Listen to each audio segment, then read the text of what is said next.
I didn't understand that like cool kids back then really just meant like the rich kids. And I was not one of them. Skateboarding gave me so much personal strength and mental fortitude. I no longer cared to fit in or to like have other people like me. I had this little thing, my little world, and I didn't need anybody. And that just gave me so much self-empowerment. Every piece of my life is centered around skateboarding. At some level, every single piece.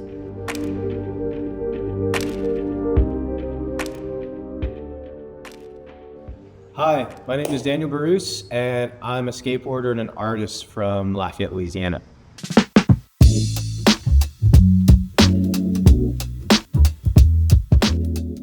And I'm on this like mission to just live the freest that I can possibly be with skateboarding and creating things from skateboards at the heart of every day.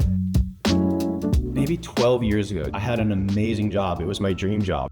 The company that I was working for sold. I had been laid off from the job I was working at. I was living in my van at the time.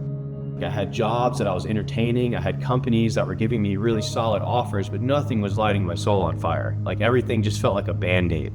I asked myself like, okay, what do you want your life to look like? I'd be super healthy. I'd be able to skate whenever I want. I'd be able to travel. I'd ride my bike a lot. I would just make stuff for my friends and family. And I said, okay, out of everything that I just named that I want to do, what could I actually make money at doing? And I came back to woodworking. I just was like, yeah, I think I could do this. I think I could mix woodworking with skateboards and really like go down this path.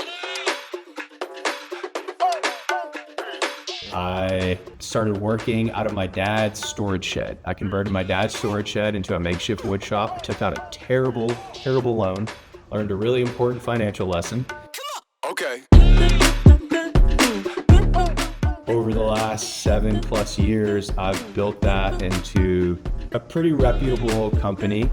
Welcome to Barousse Works 2024. It was one of the most rewarding experiences of my life because the whole goal was like, I love what I do, man. Like I love working in my wood shop and making things out of skateboards. I want to do this regardless of whether or not I need the money. It's what I want to do. Every single day, I would just forget to look at my phone. I completely forget about time. I would get lost in this project of just trying to focus on bringing the vision that I had in my head into reality. It was like me focusing on this passion and this vision for this piece that made me present, and that's where life's magic happens. All right, what's up guys? It's Daniel Barousse with Barousse Works, and today I'm gonna show you some of the process behind taking broken skateboards and we're gonna turn them into this. So the first step with every piece that I do is to get the skateboards. I built relationships with all these skate shop owners, so now when I need material, I just text my friends, hey dude, can you send me what you have at your shop? Most furniture makers, they'll go buy dimensional lumber. I physically make my lumber. Once I have the skateboards, I then have to de-grip every skateboard. So Leo and I will use a heat gun and a dowel, and we will take all the grip tape off the top of a skateboard. And then from there, you have to remove all of the paint and stickers on the bottom of the skateboard. So then we use our angle grinder with a cut-saw carving disc, and we remove all the paint and all the stickers on the bottom of the skateboard. Then from there, we have a curved but raw piece of wood that we can laminate to others. And then we use our custom press. We have a press that's made with 20-ton bottle press jacks. We've welded like I-beams into this super custom, super strong press. We then glue the skateboards together, and then that gives us a raw log. And then from there, we go immediately to our joiner, and then we go to our bandsaw, right back to the joiner. Then from there, we go to the drum sander.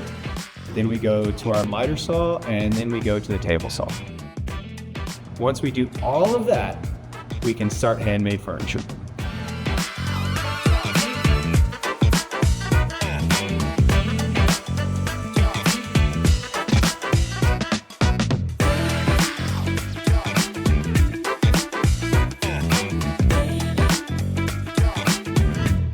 Building a business that's profitable around being an artist in South Louisiana is the hardest thing I've ever done. I can always find something to be grateful for, something to say thank you for, and as soon as you start saying thank you and being grateful for stuff, usually the situation starts to change. I build because it makes me forget about time. I'm not thinking about what I have to do tomorrow. I'm not thinking about other challenges in my life. All I'm thinking about is the piece I'm working on and trying to maintain the vision over time. Whenever you're fully present and enveloped in the moment, that's when life becomes worth living.